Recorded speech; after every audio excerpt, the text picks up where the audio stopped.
This week we wrapped up a series learning from the Old Testament prophet Joel how to prepare for a coming day of the Lord.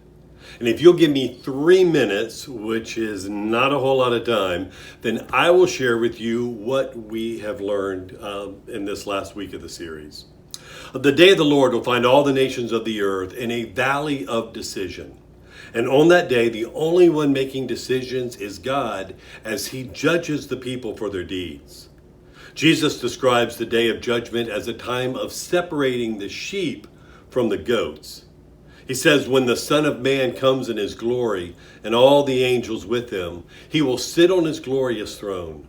All the nations will be gathered before him, and he will separate the people one from another as a shepherd separates the sheep from the goats. He will put the sheep on his right and the goats on his left. Then they, the goats, will go away to eternal punishment, but the righteous, the sheep, to eternal life. Now, in the valley of decision, God is the one who decides, but right now it's up to us. We get to make the decision.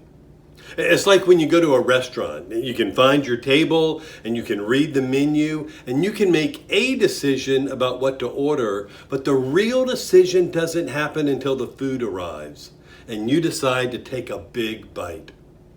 A lot of people find a church in person or online and they read all about what following Jesus means. They might even decide that they would love to live the way of life that Jesus offers, but they never experience that life because they never taste and see that the Lord is good.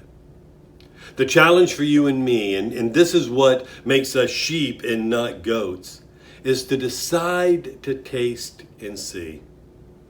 It happens when we become disciples who are learning to live and love the way that Jesus lived and loved.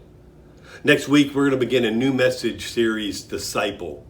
We'll be learning from Jesus and the greatest sermon that was ever preached, what it means to follow him and to know a life that is really living.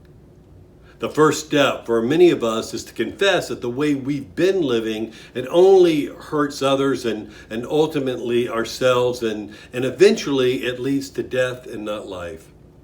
But it's not too late. And so Joel invites us to rend our hearts and not our garments, to return to the Lord our God, for he is gracious and compassionate, slow to anger, and abounding in love. I pray that this week you will experience God's grace and compassion and abounding love. And I pray that you'll join us next week as we begin to learn what it means to follow Jesus as his disciple. Look forward to seeing you then. Take care.